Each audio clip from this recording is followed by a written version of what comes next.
What would we like to see in October of 2023 to say we did move the needle? If we can point to laws being changed at the end of this particular campaign, I think we'll consider that a win. Certainly if there are fewer traffic deaths as a result of reckless driving, that would be a tremendous thing to have accomplished. That was our boss here at TMJ4, News Director Tim Vetcher. Last October, Tim and I had that conversation as Project Drive Safer was launched.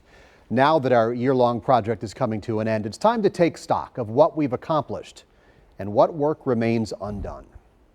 Thousands of cars. Mabel Lamb has been with us on Project Drive Safer since day one. I'm hoping that the work we're doing with Channel 4 will really make a difference. I hope we can.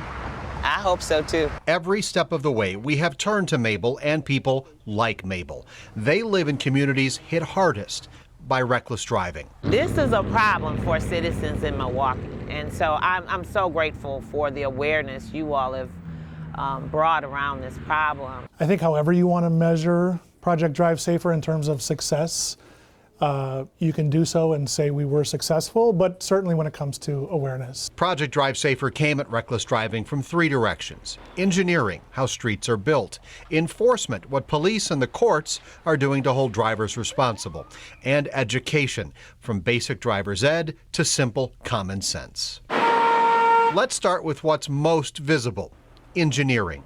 Over the last 12 months, millions of dollars have been poured into Milwaukee's streets.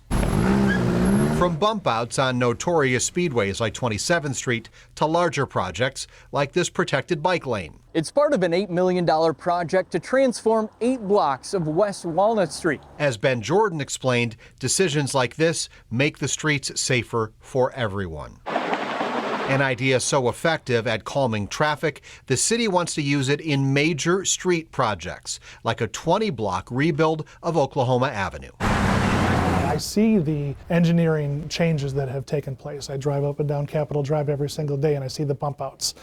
I think we can all agree those are a good thing to have in place. For Sherman Boulevard, an even bigger rethinking is coming.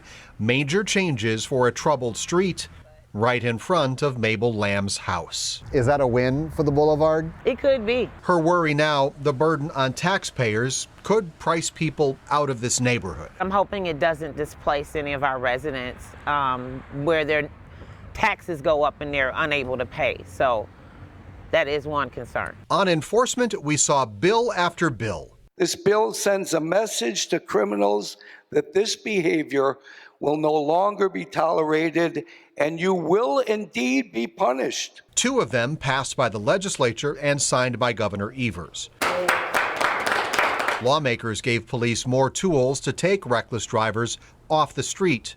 Drivers like Milwaukee's worst offender, Montel Brown. Can we talk about your driving record? Well, I ain't got no driving record. In the last decade, Milwaukee police wrote Brown a ticket 115 times. You are revoked currently. It's because of your driving record. It's pretty awful, to be honest with you. Tickets that had 0 impact. Brown's license was suspended and then revoked, but he just kept on driving. Police did nothing more than just write new tickets, because according to MPD, they don't have laws that let them get tougher. Yes, it would be nice to have that, but as of right now, we're not able to use that. The law does allow police to tow the car of a revoked driver like Montel Brown. That car needs to be towed from that location, and then you have to call someone to come get you. Former Milwaukee Municipal Court Judge Derek Mosley explained how that should be happening.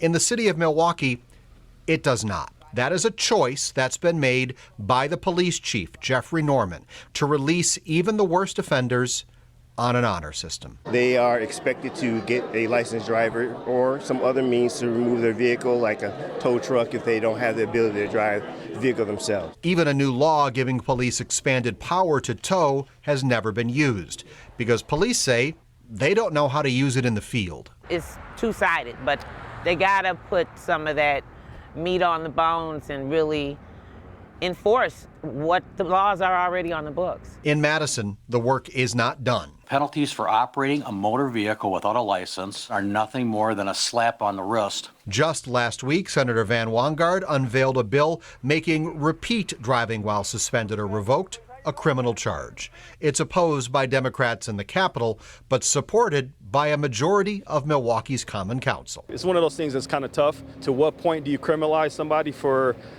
driving while suspended, driving while revoked? But at the same time, people have to follow the law. What happens to your stop? On education, the game has changed. After 2 decades without driver's education in public schools, state funding is coming back. Put it back in drive.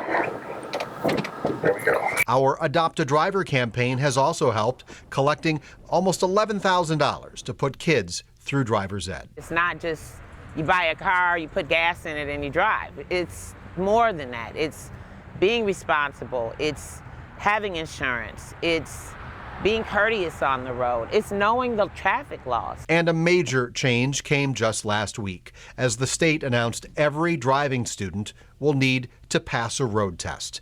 That ends the waiver program that started in the pandemic and brings back a teenage rite of passage essential to getting a license.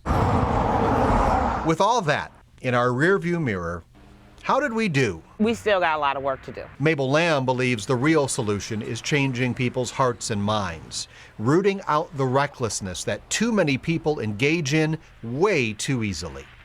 Until then, engineering, enforcement, and education are just trying to hold back the flood. Ultimately, it comes down to that individual driver, Steve, to not do the Milwaukee slide, to not run a red light, to not go 85 miles an hour on a 35-mile-an-hour residential street. While this marks the end of a daily effort, our reporting on reckless driving will continue, because progress and setbacks will continue for years to come. It's not a problem that was created in a year, and it's not going to get solved in a year. So what about traffic deaths in Milwaukee? These are the numbers for the past 3 years. With 2 months to go, the city is now on a pace for a lower number than last year. We hope. You can see every story we've reported as part of Project Drive Safer. Just scan the QR code you see on your screen or visit projectdrivesafer.com. We'll be right back.